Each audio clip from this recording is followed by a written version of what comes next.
Ini saya sarankan supaya orang itu tahu. Ini namanya diroyah, apa? Makanya kata Imam Ghazali itu kalau kamu ingin sopan gampang melihat anak kecil, wa aqallu minni dzamban, dia dosanya lebih kecil. Karena masih kecil kan, tentu secara dosa enggak banyak. Kalau melihat orang yang tua, dua aktsaru minni ibadatan, dia tentu ibadahnya lebih banyak karena umurnya lebih. Sehingga terus semua orang lain tuh di depan kita itu hebat. Ya semua orang lain sama, misalnya Pak ini rektor, apa Fatul Wahid rektor, tanggung jawabnya lebih banyak, jadi pahalanya lebih banyak. Tapi sama, ketika melihat Nyun Sewu, melihat pegawainya yang secara lahir di bawahnya, ini tanggung jawabnya agak banyak, pasti salahnya juga ada. Itu yang diajarkan Rasulullah SAW, sehingga enak. Tapi kalau kita melihat orang lain selalu salahnya, itu pecundang. Allah saja ada seperti itu kan, amal baik ya ada khairan, amal buruk ya ada saron, semuanya dilihat oleh Allah Subhanahu wa Ta'ala. Saya pernah dicium sama orang miskin yang akut miskin betul. Itu tak ajarin, Anda ini lebih hebat ketimbang orang-orang kaya. Misalnya gini, misalnya ada komunitas rektor atau kiai besar. Saya ini kata orang banyak termasuk kiai besar. Mungkin kalau pinjam uang itu karena mau beli mobil, aksesoris mobil, karena kita kiai tok atau rektor atau orang-orang tok. Kalau sesama orang miskin itu pinjem-pinjemennya itu urusan beras, itu urusan nyawa. Keren mana? Menyelamatkan nyawa sama aksesoris mobil. Nyawa. Jadi pahala kamu pasti lebih besar itu. Itu senangnya jadi orang miskin terus keterusan sampai sekarang. Oh itu, dia coba kalau menteri sama menteri, rektor sama rektor, kira-kira pinjamannya apa Pak Arso? Kan kalau mau beli mobil atau mau umroh VIP, pokoknya yang keren-keren. Kalau orang miskin pinjam karena apa? Makan kan? Beras kan? Makanya kalau sedang miskin monggo lah kalau ingin teruskan. Maksud saya Islam tuh seenak itu, Islam tuh segampang itu. Sudah lah yang sedang miskin ya keren, karena sekali sosial tuh urusannya apa? Nyawa. Tapi kalau miskin semua ya Indonesia bisa tutup kan. Ya sudah, yang kaya-kaya itu saya ngapakan Indonesia karena bayar pajak yang menjadikan Indonesia berjalan. Tapi ya dipakai yang benar. Nah, begitu seterusnya. Ada kiai miskin cerita ke kita, terus enak jenengan alim, terus punya santri banyak, bisa ngajar di mana-mana. Saya bilang, hebat kamu. Dia hidup di daerah tertinggal. Itu yang diajarkan kan hanya tauhid. Kan nggak mungkin bisa tertinggal baca fikih perbandingan mazhab. Kan nggak mungkin. Kalau angka-angka nggak apa Fajar Pak Sadali kan nggak mungkin. Fikih perbandingan apa? Mazhab. Menyorot mazhab dunia hukum. Kayak angka-angka itu kan nggak mungkin. Tapi pertanyaannya, yang menyelamatkan masuk surga itu tauhid apa perbandingan mazhab? Tauhid. Ini hanya mengajarkan fardu kifayah, sunat-sunat. Ini Anda mengajarkan fardu ain. Surganya dulu kamu. Oh terus senangnya jadi kayak gitu. Karena yang diajarkan apa? Tauhid. Sementara kita yang gaya-gaya ini ajarkan perbandingan apa? Ada studi banding ke Al-Azhar kemana-mana. Ini enggak tauhid. Dari orang nyembah pohon jadi nyembah Allah Ta'ala. Keren ya? Jadi terus kiki disuruh sama saya senangnya bukan mereka, karena tak bilang. Tapi ada yang agak kurang ajar, tanya saya. Kalau itu hebat, kenapa Gus gak mau jadi kayak gitu? Waduh. Wah ya repot kalau bertanya. Terus tak jawab, kalau saya jadi kayak gitu, kamu ngangsu ilmu dari mana coba? Ya dari jenengan, ya kalau sama gobloknya ada bisa. Ya sudah, Gus aja yang jadi kayak besar. Maksud saya, ya sudahlah kita begini seperti yang saya ajarkan di sini, saya sarankan supaya orang itu tahu. Ini namanya diroyah, apa? Makanya kata Imam Ghazali itu kalau kamu ingin sopan gampang melihat anak kecil, wa aqallu minni dzamban, dia dosanya lebih kecil. Karena masih kecil kan, tentu secara dosa lebih banyak. Kalau melihat orang yang tua, wa aktsaru minni ibadatan, dia tentu ibadahnya lebih banyak karena umurnya lebih.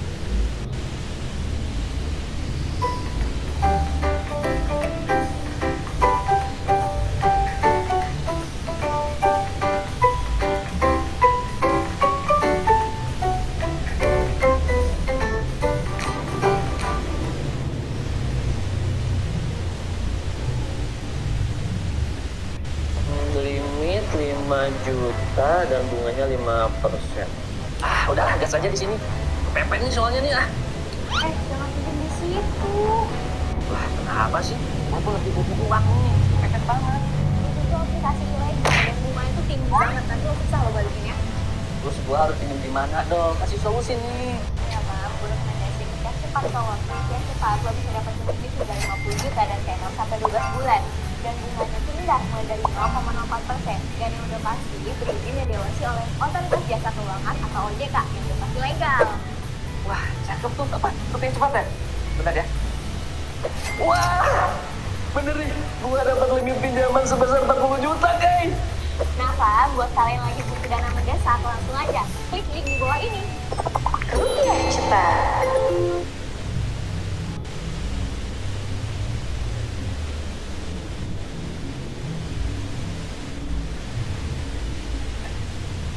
Sehingga terus semua orang lain tuh di depan kita itu hebat. Ya semua orang lain sama, misalnya Pak ini rektor, Abdul Wahid rektor, tanggung jawabnya lebih banyak, berarti pahalanya lebih banyak. Tapi sama, ketika melihat Nyun Sewu, melihat pegawainya yang secara lahir di bawahnya, ini tanggung jawabnya nggak banyak, pasti salahnya juga enggak. Itu yang diajarkan Rasulullah SAW, sehingga enak. Tapi kalau kita melihat orang lain selalu salahnya, itu pecundang. Allah saja tidak seperti itu kan, amal baik ya ada khairan, amal buruk ya ada saron, semuanya dilihat oleh Allah Subhanahu wa Ta'ala. Saya tuh punya teman Gus, agak beling, agak seenaknya. Dulu miskin, wah itu seenaknya betul, kayak kenal Tuhan. Tak tanya, kenapa kamu seenaknya? 1 bulan tuh labanya bisa 200 juta sampai 500 sampai 1 miliar. Saya itu Gus, setelah duha itu perkembangannya bagus. Salah duha itu. Saya pernah miskin kan, kata apa, ingkana rizki fisama apa, wa ingkana qalilan ya, kalau fisama fa'anzilu, terus wa ingkana qalilan fakasiru, kalau sedikit perbanyak. Ini trennya sudah benar semua.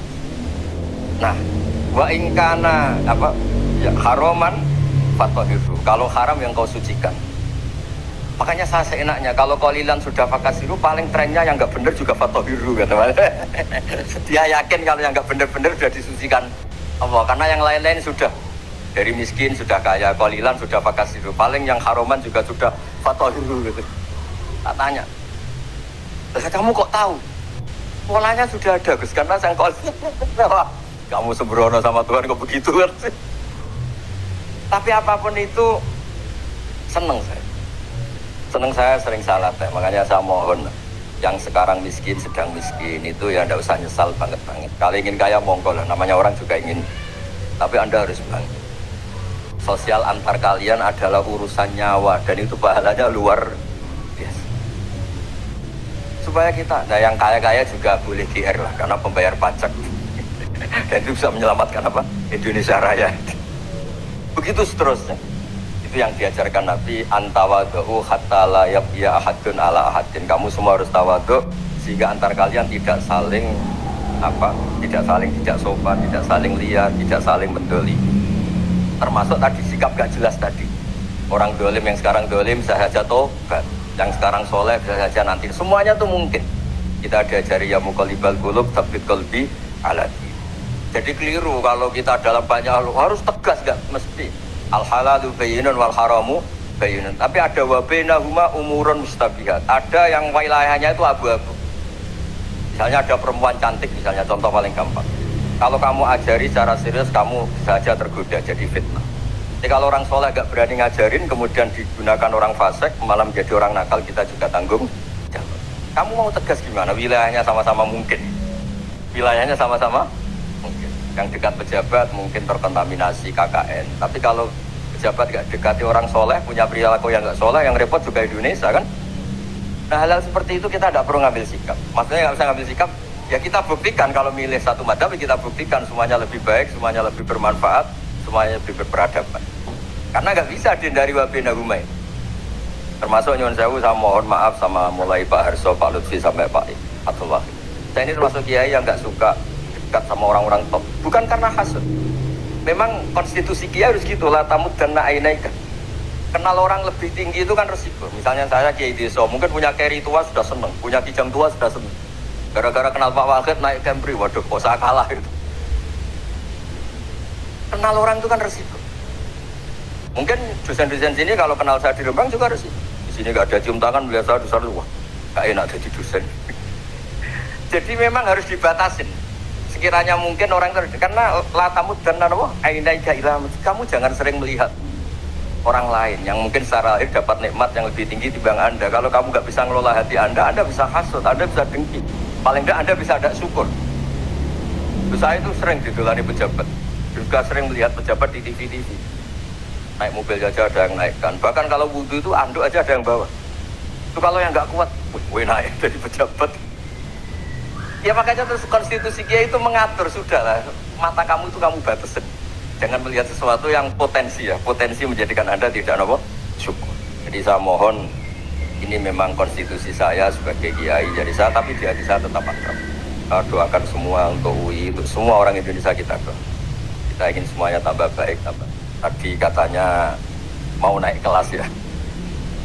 Kalau naik kelas dari rumah saya niatkan mari mengkaji diroyah. Diroyah itu melogikakan riwayat. Jadi misalnya kita sering dengar Rasulullah SAW sering ngendikan kalian masuk surga itu bukan hanya berdasar amal, tapi berdasar anugerah Allah Subhanahu wa Ta'ala. Oke, kita sepakat amal kita, perilaku kita, ibadah kita andaikan dikompensasi dengan nikmat yang Allah berikan tentu tidak seimbang. Untuk bayar itu saja sudah lunas. Jadi Anda semua tidak berhak masuk surga. Sehingga di beberapa riwayat dijelaskan ada orang yang 500 tahun ibadah nggak pernah maksiat. Ditanya sama Allah, kamu masuk surga karena apa? Karena ibadah saya ya Allah. Ya sudah, surga kamu 500 tahun saja karena ibadah kamu 500 tahun. Ini cerita umur-umur orang dulu. Ya Allah, katanya surga engkau ini selamanya. Ya kalau yang selamanya itu rahmatku. Kalau amal kamu terbatas ya surganya sesuai amal kamu ya terbatas. Ya sudah ya Allah, berarti masuk saya surga saya ini karena fadl engkau, karena anugerah engkau. Itu namanya apa? Diroyah. Diroyah itu satu kajian analisis di mana kita percaya riwayat, tapi kemudian punya logika, punya diroyah.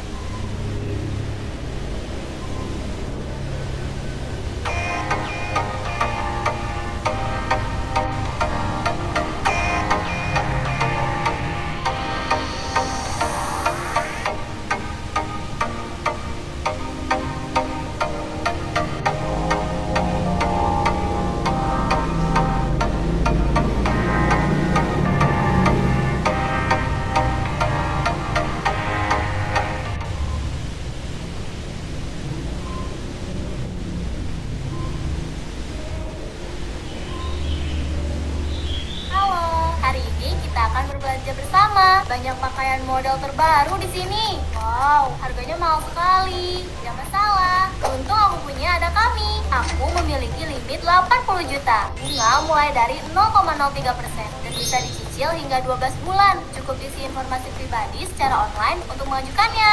Jika kamu juga membutuhkannya, ayo segera ajukan limitnya sekarang juga.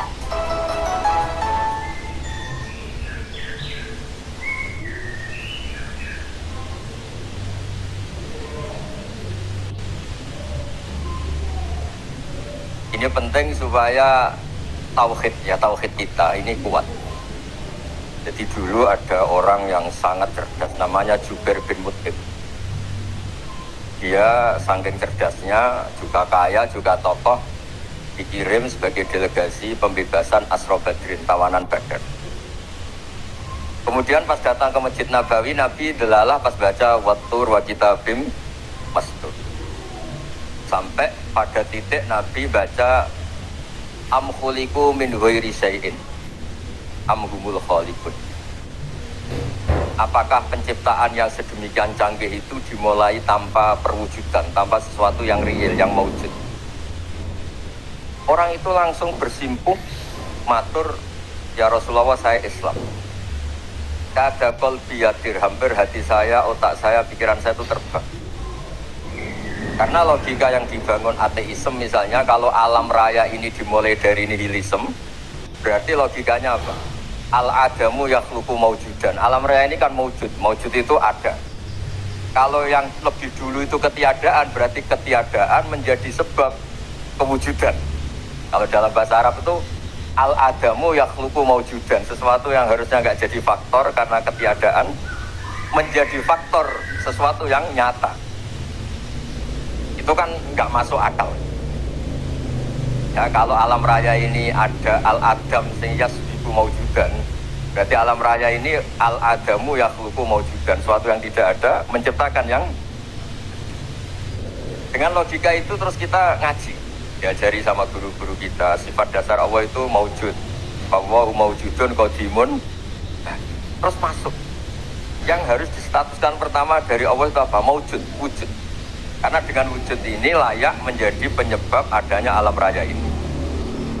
Sehingga ketika kita menolak paham nihilisme atau ateisme, paham tanpa Tuhan, tanpa pencipta awal, kita punya diroyah bahwa tidak mungkin ketiadaan ini menjadi sebab perwujudan alam raya ini.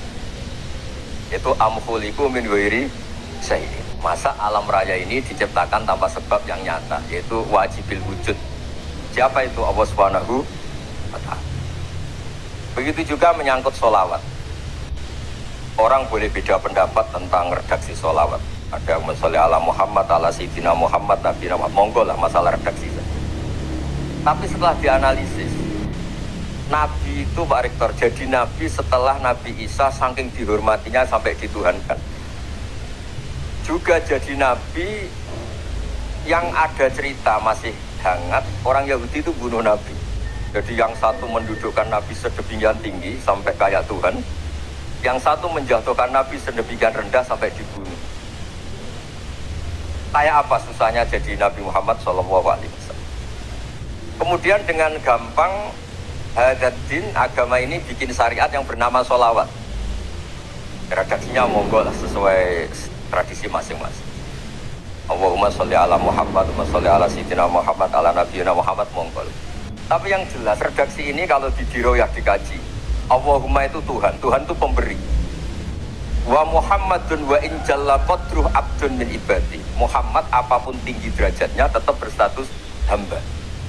Sehingga agama ini terjaga oleh syihotus sholawat. Agama ini terjaga oleh redaksi sholawat, yaitu Allah tetap pemberi sebagai Tuhan yang gak tersaingi, la syarikalah. Rasulullah Muhammad wa in jalla qadruh, apapun prestasinya, bisa mi'raj, bisa apa saja, tetap seorang hamba yang butuh muhtajun ila rahmatik. Jika redaksi Allahumma sholli ala Muhammad ini mengukuhkan yang Tuhan tetap Tuhan, hamba pilihan tetap hamba pilihan. Tentu dengan redaksi ini kemudian kita mendudukkan Nabi benar-benar posisi terhormat, yaitu orang yang paling berhak dapat askat tahiyat, mendapat penghormatan Allah paling tinggi, yaitu Rasulullah Muhammad SAW. Dan itu diulang-ulang oleh Allah. Subhanalladzi asra bi abdi. Status hamba ini diulang. Lagi-lagi ini bernama diroyah. Bernama apa? Contoh ketiga misalnya fihi ayatum bayinatum maqamu Ibrahim. Dulu orang Yahudi itu ada diskusi masif, syaratnya Nabi itu mbah-mbahnya harus Nabi, harus keturunan Nabi. Kemudian semua Nabi rata-rata di Palestina, di Syam. Lalu Muhammadnya asal usulnya dari mana? Tahu-tahu orang Arab kok Nabi, padahal orang Arab itu dulu jahiliyah. Alhasil terus diceritakan bukti Muhammad ini turunan Ibrahim adalah ada jejak kaki Nabi wa Ibrahim di dekat apa? Ka'bah. Fihi ayatum bayinatum maqamu Ibrahim. Kalau Nabi Ibrahim pernah di Mekah, artinya beliau pernah meninggalkan turunan yang di Mekah.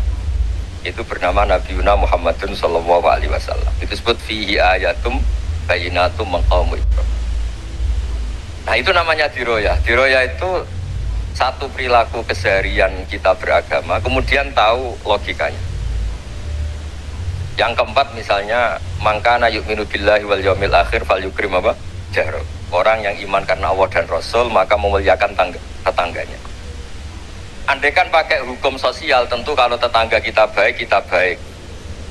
Kalau kurang baik kok kurang pegawaian kan gitu. Tapi dulu itu pernah ada seorang ulama itu dibully ya, dikerjain sama anak muda tetangganya. Pak Kiai datang ke rumah saya, orang ini datang. Kemudian setelah di rumahnya, saya udah jadi butuh sama Pak Kiai, silahkan pulang. Itu Kiainya senyum menikmati. Dan itu terulang 3 kali. Dibully seperti itu, dikerjain terulang 3 kali. Lalu tetap Kiainya tuh asik, seneng sekali. Lama-lama muda ini tanya, kenapa engkau tidak tersinggung? Padahal saya kerjain sampai 3 kali, tak undang, terus tak suruh pulang, tak undang, tak suruh pulang. Kata Kiai tadi, yang memerintahkan baik sama tetangga itu Allah. Jadi saya nikmati ketika bisa baik sama Anda. Tidak ada urusannya dengan perilaku Anda yang menolak saya. Nah itu terus kita tahu, memang motifnya kita baik sama tetangga karena iman sama Allah dan Rasul, bukan hukum kompensasi sosial. Jadi kalau mau diteruskan Pak Rektor, saya ngajar di sini ya karena perintah Allah itu orang alim harus ngajar, bukan karena perintah Rektor. Kalau diteruskan, ya saya mohon juga gitu para dosen, para karyawan di sini, kalau nggak khianat dengan UI itu karena takut sama Allah, jangan takut sama Rektor. Kalau Anda baik juga karena Allah, jangan baik karena apa? Rektor. Bagaimanapun ya semua kita ini makhluk. Makhluk itu layak duru wa la yanfa. Begitu juga melihat Indonesia. Melihat saya ini kan ikut di UI itu lama sekali, ikut sama Profesor Zeni, dari Profesor Zeni nulis tafsir. Mungkin Pak Harsoyo tahu banyak, dulu Pak Lutfi ya tahu banyak. Tapi saya memang nggak pernah terbuka karena ya memang nggak ingin kondisi ini kondisi darurat.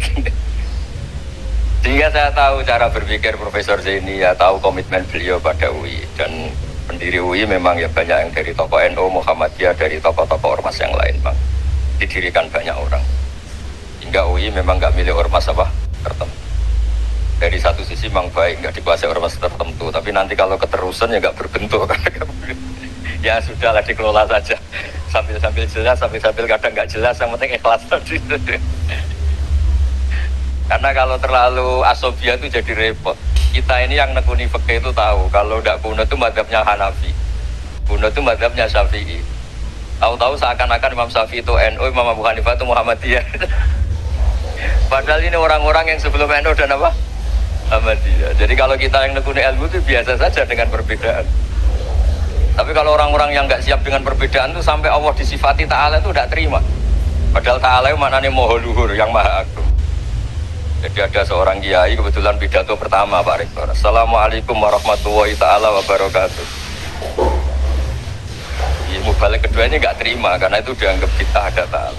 Hanya dia bilang Assalamualaikum warahmatullahi ta'ala wabarakatuh.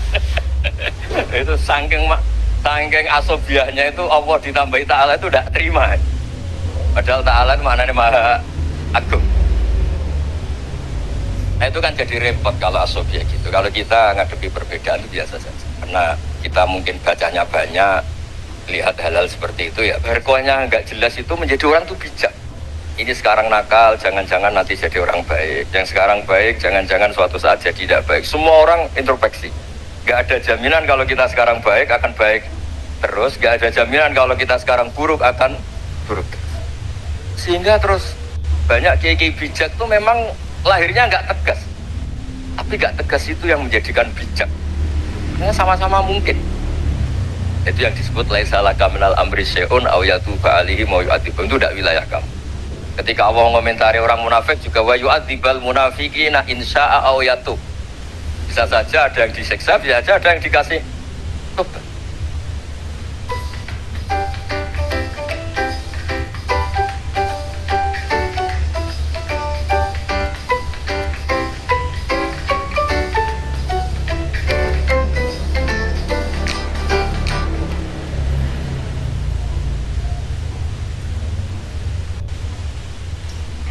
Pinjaman 10 juta rupiah dengan jumlah pembayarannya hanya 10.021.031 rupiah. Tenor pembayaran Karena pola yang kita analisis itu semuanya menurut kita, bukan menurut kemaslahatan orang apa.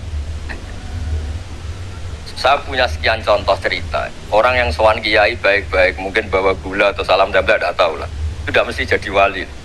Tapi Kalijogo yang kenal Sunan Bonang itu kenalnya itu karena ingin begal, malah jadi wali deh. Tapi tidak usah dicoba. Umar itu nyari Nabi itu mau dibunuh, tapi malah tobat jadi orang baik. Jadi ini penting ngaji ya, supaya tidak tegas itu, tidak jelas itu kadang baik. Nah termasuk saya juga termasuk dia yang milih tidak jelas. Saya sering gojol gini, Fajar Hadili ini murid-murid saya sering saya gojol. Kalau semua sistem pendidikan kayak kampus, kayak UII, kayak UIN semuanya itu sistem yang bagus karena tertib, jam kuliahnya jelas, mata kuliahnya jelas. Kalau di pesantren itu Pak Arso itu nggak tertib, tapi justru itu enak ketemu di jalan orang berani tanya. Nah, ini kalau mbak-mbak misalnya menstruasi, mau belajar haid nunggu semester berapa baru tahu. Itu bisa sekian tahun nggak sholat karena nunggu pelajarannya baru diterangkan. Mau haji juga gitu, nunggu mata pelajaran haji. Kalau nggak jamnya, nggak mau dosennya ngajar. Ya, kalau kiai kan nggak ketemu di jalan, tanya dijawab. Jam berapa juga dijawab. Artinya Indonesia itu berkah, ada sistem kampus yang tertib. Ya semoga termasuk tertib gajinya. Tapi tertib gajinya itu juga sebenarnya rugi. Saya sering ada pegawai negeri Gus, tolong doain saja di PNS enak aja. Gajinya tetap. Kata saya nggak mau kalau gaji saya tetap. Kok bisa Gus enak tiap bulan mesti dapat gaji. Kalau tetap nggak naik-naik kata saya. Kalau kiai gajinya nggak tetap, tapi di atas yang tetap kata saya. Artinya Indonesia itu berkah. Kalau semuanya pakai sistem pendidikan setertib ini, orang mau tanya haid ya nunggu pelajaran haid. Bab haji ya nunggu pelajaran haji. Tapi kalau ketemu kiai itu enggak. Ya semuanya, saya pernah di pasar, Gus mau tanya apa? Anak saya keluar darah terus gini-gini. Padahal biasanya haid hanya 7 hari gini-gini. Ya sudah kembalikan ke biasanya, rudat ilal adat. Itu enggak usah sowan ke rumah. Juga agak registrasi dulu, enggak daftar dulu. Ya ini tidak nyindir cerita saja. Supaya ini bukti koalisi beneran. Jadi saya yang kiai enggak tertib jam, koalisi sama yang tertib jam. Jadi kalau semuanya sistem kampus, nanti tanyaan itu udah bisa on time, udah bisa setiap saat. Makanya Indonesia itu berkah. Kiai-kiai yang alim yang di jalan-jalan banyak. Juga kiai yang di kampus dokter-dokter fikih banyak. Yang nekuni ilmu umum ya banyak. Macam-macam. Itu masalah itu kalau saling mengadili itu baru masalah. Misalnya kiai ngeluh, nggak enak jadi kiai, tidak punya gaji tetap. Yang dosen ngeluh, nggak dicium tangannya. Karena memang unik Indonesia. Kalau guru fikih kok dosen itu tetap nggak dicium tangannya. Karena pikirannya anak-anak itu sudah bayar suruh nyium. Itu kayak di alam sadar tuh gitu. Kalau kiai itu kan anak-anak nggak bayar gitu.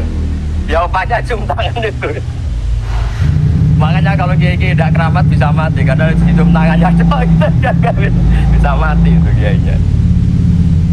Ya ini cerita.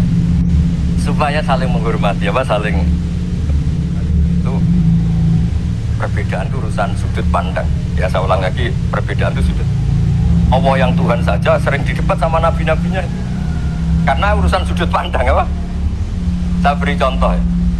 Suatu saat Khalilur Rahman Ibrahim itu saatnya meninggal sama Allah, Israel disuruh. Itu Ibrahim saatnya meninggal, ambil nyawanya. Setelah datang ke Ibrahim, ya Khalilur Rahman Ibrahim, saya disuruh nyapu nyawa Anda. Itu Israel dipaksa mikir sama Ibrahim. Hal ra'aita khalilan yumitu khalilah. Kamu tahu orang yang mencintai kemudian bunuh yang dicintai. Itu logika agak benar. Akhirnya Israel kan gak biasa debat, kan gak dilatih debat, gak pernah ikut lomba UI debat ilmiah. Dia taunya nyambut nyawa aja. Kembali ke Allah. Ya Allah, kata Ibrahim, hal ra'aita khalilan yumitu khalilah. Masa kekasih bunuh yang dicintai. Tapi kata Allah santai, bilang ke Ibrahim, hal ra'aita habiban yakrahu ayyalqa habiban. Masa katanya dia cinta saya, kemudian ketemu saya tidak berani. Israel mater lagi. Logikanya gini, Ibrahim, masa yang dicintai sama yang ketemu yang dicintai nggak berani? Ya udah ketemu aja. Katanya yang meninggal itu. Artinya kamu bisa saja GR tidak mati-mati karena merasa dicintai, atau ingin mati karena mencintai. Nah maksud saya, hal-hal seperti ini orang UI pasti nggak jelas. Katanya cinta Allah suruh mati ya nggak mau. Nggak jelas kan? Dibilang nggak cinta juga nggak mau. Tapi dibilang cinta kalau ukurannya mati juga nggak. Tapi dalam banyak hal nggak jelas itu penting Pak. Penting sekali.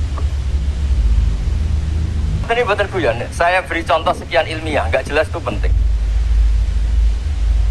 Rasulullah SAW itu dalam banyak hal itu disuruh Allah, memang disuruh supaya ngambil sikap seperti itu.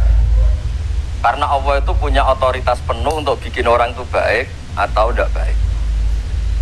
Wahsy itu yang membunuh Sayyid Hamzah, orang paling dicintai Nabi, di antara yang dicintai Nabi. Qatalahu Wahsyun, dibunuh oleh Wahsy. Nabi secara basarnya itu nggak suka sama Wahsy. Sampai cara lahir ya ingin corong Jawa ingin masuk nol. Tapi apa kata Allah? Laisa laka minal amri syai'un aw yatuba alaihim aw yu'adzib. Itu tidak wilayah kamu Muhammad. Malah Wahsy dikasih tobat sama Allah.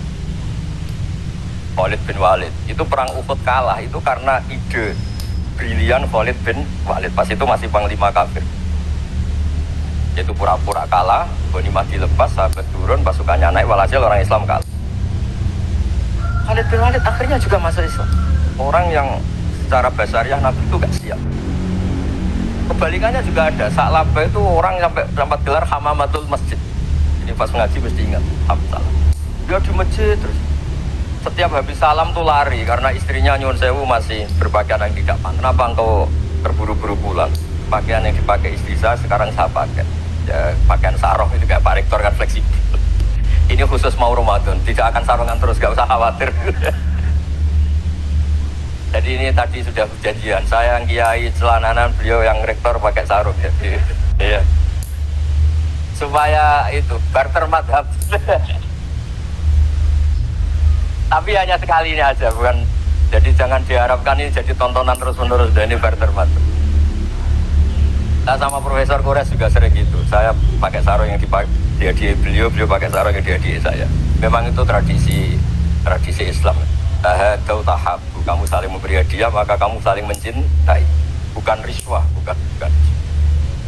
Walhasil terus Sa'labah ini buat saya didoakan Nabi supaya saya kaya, supaya tidak sering ganti-ganti pakaian seperti ini sama istri saya.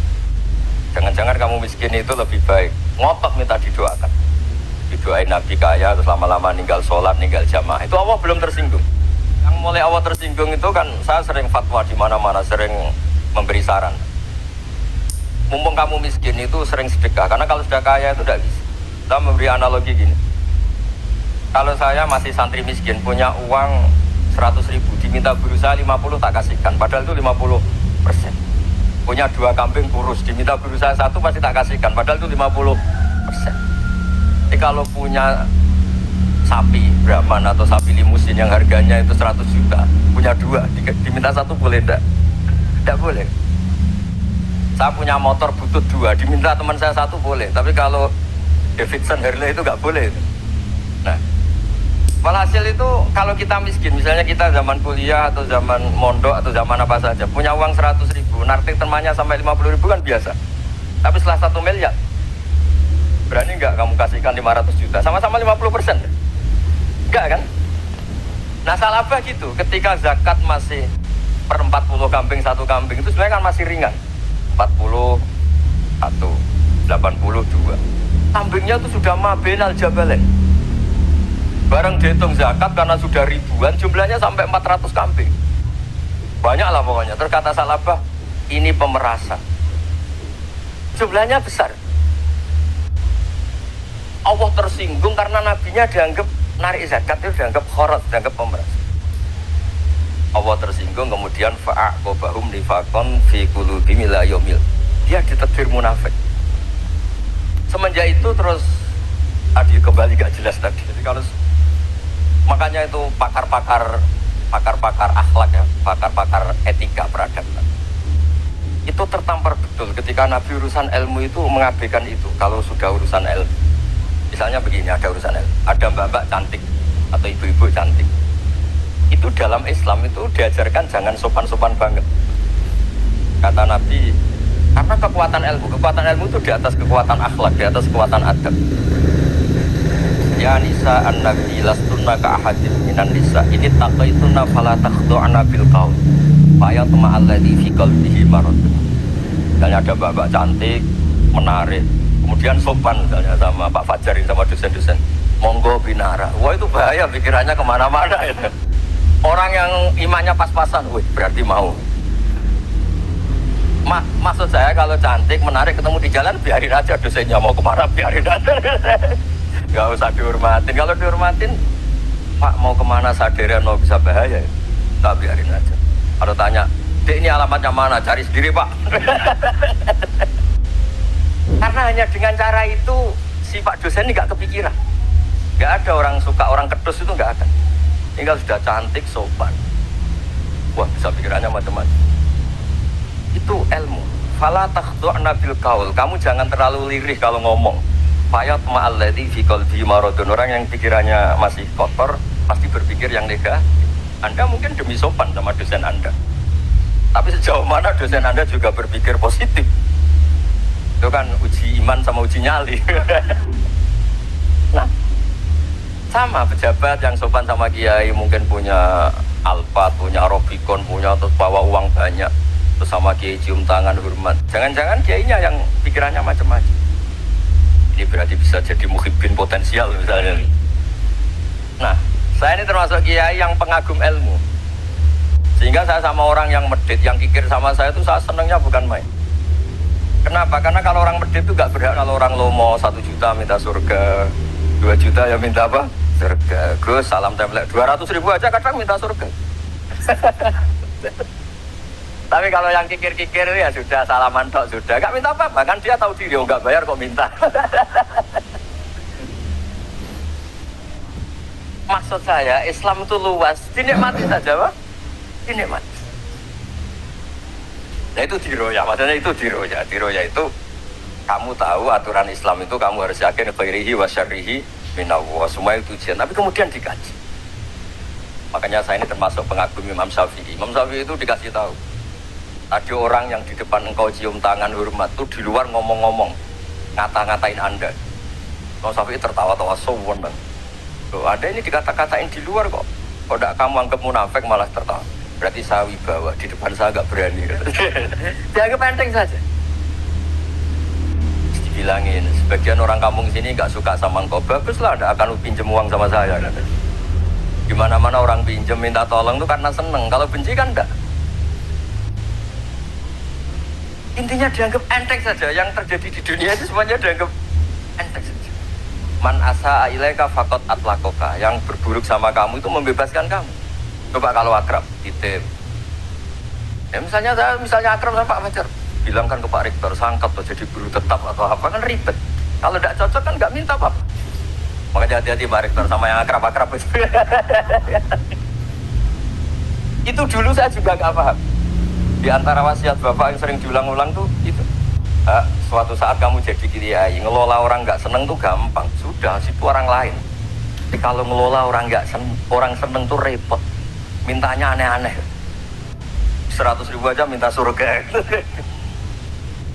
Hanya teman tenis saja minta naik jabatan. Intinya itu ya sudahlah dikelola. Yang seneng ya berkah, mungkin teman berjuang, teman diskusi. Yang nggak seneng ya berkah, karena ini tidak minta macam-macam, enggak. Nah itu namanya diroya. Diroya itu satu kajian keilmuan yang menjadikan kita ini nyaman dengan riwayat-riwayat, panduan-panduan dari Rasulullah SAW kayak tadi.